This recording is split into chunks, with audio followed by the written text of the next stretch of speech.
I want to say a few words. I want to say how I feel about the work here, and I also wanted to say a few thank yous, because there's been a lot of people have contributed towards this project, and I wanted to welcome everybody. I wanted to welcome the parents who are here. Charlie Bird, who's going to say a few words, or a few words after I talk, and then Darragh's going to say a little bit. Andrew here, going to make him blush, the new Chairman of Business to Arts, Chief Executive, very proud. Our people from Canon as well, and I suppose I'll start off there having mentioned those two things. A really big thank you to Canon and the guys from Canon. They've been very supportive of this whole enterprise from the very start. They lent Daragh a fantastic set of kits, really spectacular cameras, really spectacular lenses, and they've been very generous in supporting the show. They provided all the ink, all the paper, and they've taken loads and loads of Daragh's books. But what they contributed is actually far more, because we also printed the work on one of their new fantastic printers, and this isn't a sales spiel for Canon. We really here work with the best, and a lot of people have said there's a certain something about the work here, and particularly some of the large prints outside, and it's really just that little special extra that the Canon printer gives and the Canon cameras give. They're just wonderful equipment, and that's all I have to say about that. The book is a fantastic production, beautifully designed and produced by Read That Image. They really deserve praise for it, but it's a fantastic production, and as such it needed significant funding, and funded.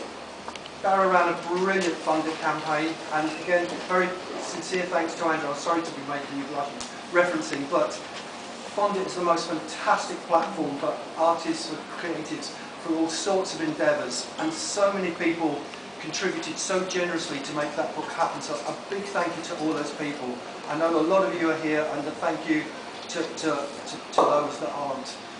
I also need to give a big thank you to the staff here. Our staff here are just amazing, and I never thank them enough. The work is printed beautifully, the framing is amazing. Jacek, who's not here, he does the framing, and then Orla and Sarah, I mean, they just give us the most incredible support, and of course, Maureen keeps us all in order. Daragh has been a joy to deal with, and it's a joy because so much emotion gets generated in taking this work in kind of looking at it with Daragh, in kind of assessing it, and editing it, and looking at it, and working on it together, and him going away and coming back and saying, that's right, that's wrong, and it's just a beautiful joy to actually make work like this. And it was even more of a joy when he brought his book in, because it's just the most beautiful book. And I was looking through it, and I mean, I'm the age I am, but I tell you, I burst into tears when I opened one page, and it's like a shock in the middle. It says, for my parents. And I thought, that's just the most beautiful gift. And we thank you for the gift of the show as well. And that's all I have to say.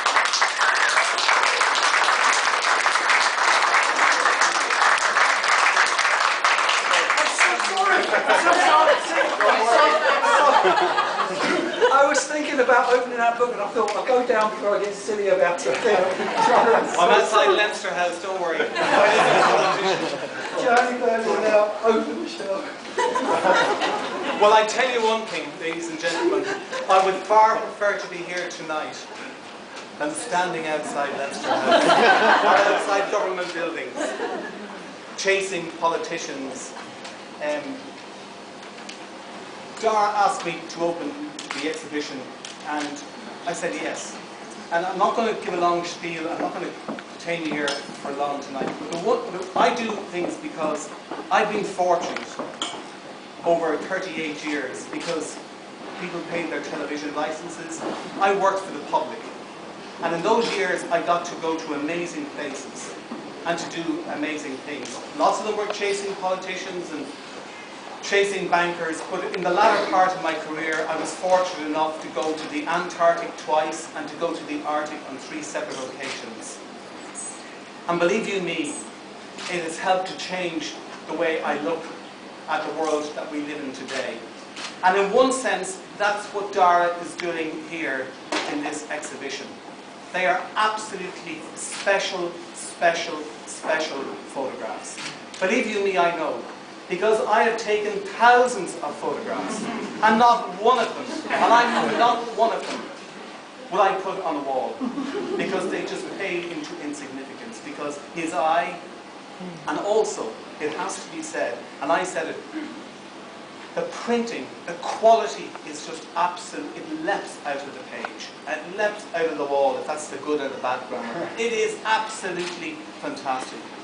So the people who have put these images, Daragh and the people here in this gallery have done an absolutely incredible job. A little bit of politics for me. The Inuit people, Daragh spent time with them, I spent some time with them. There are about 120 or 130,000 Inuit people left in the world today. That's all. They're in Alaska, they're in northern Canada, they're in Greenland, and there are 2 places in Russia. But the way we are going, if you're a doubter, I'm not a scientist, but if you're a doubter about climate change, stroke, global warming, you're silly. Because it is happening. There is absolutely no doubt about that. On the 2 occasions that I went to the Canadian Arctic, I was taken out by Inuit hunters who have grown up there. And they were able to take me to glaciers that they as kids went to, and they're now gone. And you can see the exposed cliff faces that weren't there when they went 30 and 40 years ago.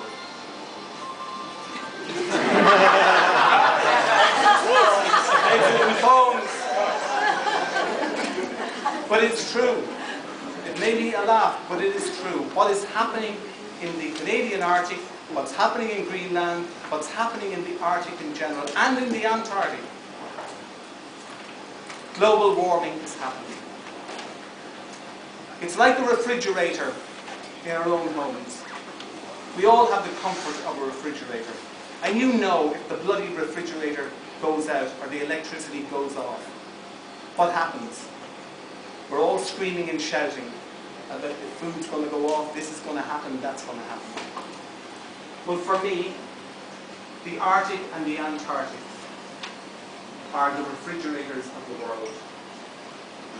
And if we pack it up, you've only got one chance. And that is what's happening before our eyes at the moment.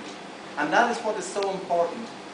Daragh may not want to be a crusader, and I'm not a crusader, by the way, on global warming. I just went up there as a journalist, I saw what was happening, and I listened to the people. But his images, they may not be there in 20, 30 or 40 years' time. This year, a number of Irish people tried to walk to the North Pole. And the Twin Otter pilots who took them to the ice just above Ellesmere Island, those pilots who are flying up there all the time, I spoke to them when they came back. And they said, you know, in a few years' time, we may not be able to land our planes up in that part of the world. So in maybe 10, 15 or 20 or 30 years' time, man, woman may not be able to walk to the North Pole over the ice in the summer period. So all I'm saying, global warming, in my view, is happening. And we ignore it or dismiss it at our peril. But Daragh's photographic images, they are just so special. And they are resonance of something which is really crucial and important. One last point. The Killary Flyer. The people who take them there. That's what it's all about. For every one of us. we should have still some burning ambition to get up off our backsides and do something. So I said to Daragh tonight, listen, may this not be your last, whatever it is. Keep doing it, because it needs to be done. So thank you very much.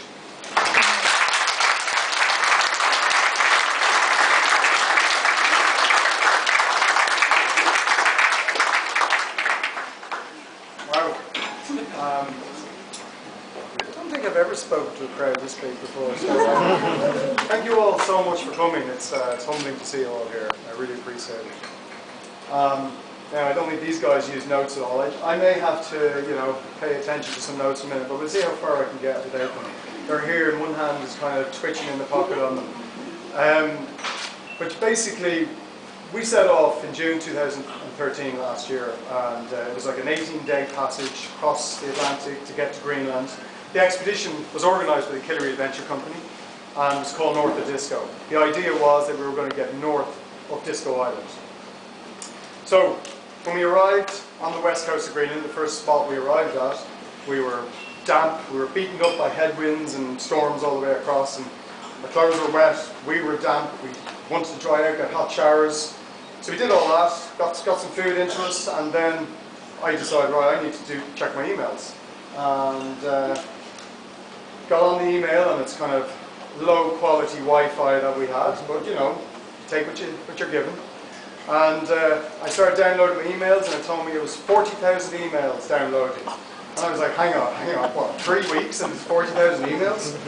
Basically, I'd set up an autoresponder before I left, and one of my people on my mailing list also has an autoresponder. So basically, we were playing email tennis as we went across the Atlantic. A lovely surprise for me when we got there. And luckily, my lovely sister Dee, who's here tonight, selling the books and giving out the Funded Awards upstairs, she went online and one by one deleted the emails, which probably took her about 2. I think she's still doing it actually. Okay, it's time now to see what's next on my little agenda. So I'd like to, Les, you gave some good thanks, but there's a few I have to echo. Charlie, first of all, thank you wherever you've nipped off to there, but thank you very much for your words and for opening this. It means a lot to me. I'm honoured by your presence. Thank you. Yes, and the Copper House and everything that Les has said and Charlie said about the work. It's been an absolute pleasure to exhibit here with the Copper House, and they've been printing for me for years, and this has all been a step up in terms of finishing and quality. So yeah, to everybody here from Les, Maureen, Mark, Orla, Sarah and Jack, or maybe it's Jakic, I don't know whether I've got quite the pronunciation, but yeah, thank you so much to you all. It's been an absolute pleasure.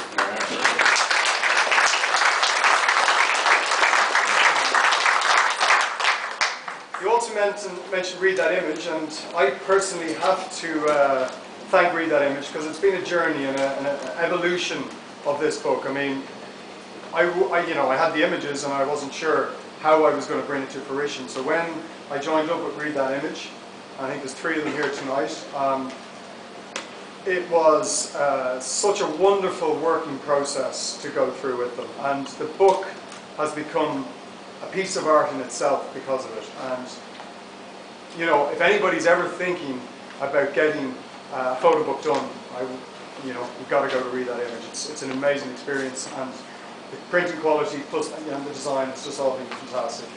So, Maciek, Kasia, Barry and Vinny, thank you all so much.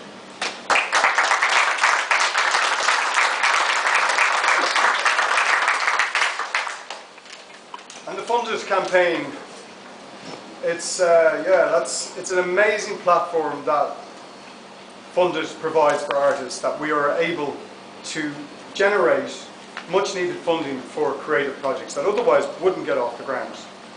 And to everybody at Business Arts and Funded, it's brilliant that you do it, and thank you so much, and thanks and congratulations also on your Chief Executive. And everybody who contributed to the Funded campaign. Without this, it wouldn't be happening. And I know there's a lot of you here tonight, and there's a little prize draw in a bit, which we will be doing. So If your names are in the hat, very exciting.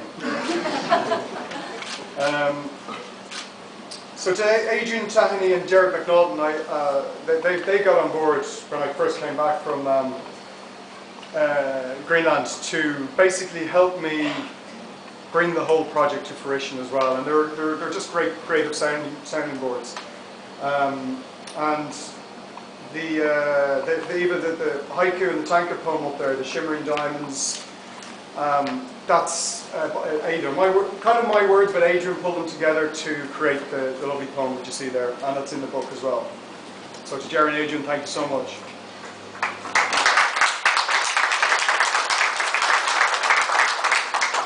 Okay, so we've still got a bit to go. Just hang in there. I know, like, the bar is kind of waiting there, but we get there. Ben Pettit, Eric Treneman, and Brian Keane have been really helpful with Ben basically transformed the words that I had and helped me piece them together with the words in the book. And Derek and Brian helped brainstorm some of the titles. So big thanks to you guys as well. I hope you enjoyed the evening. The music tonight is provided by Tubber Kyo. That's Anya's on the harp and Nisha on the flute. And they've provided music at many of the openings I've done. Some of you may remember them, but they always add such a beautiful part to the evening. So many thanks to you guys.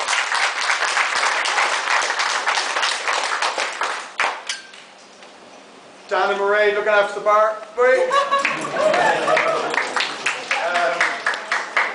And my parents, who have been an absolute tour de force in support for me.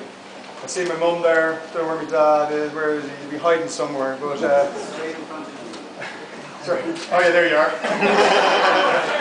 So much, thank you for all your love and support. It means a lot.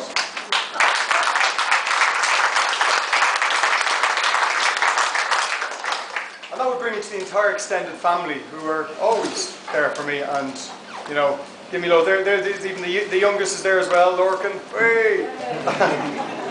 He's, by the way, he's like, what, 2 months? And Dee and Tom, they're here tonight, looking after the books. There she is there, give them a wave. Give them another wave. Sending the book up there. Thanks a million to those guys. They're fantastic. Now, the entire Killery crew. It was such a wonderful journey going up with an amazing bunch of people like that, and sharing in the perils of the ocean and the highs and lows of the entire trip. And it is, it's not every day you get an invitation to go on something like that, and to go with such a wonderful bunch of people. And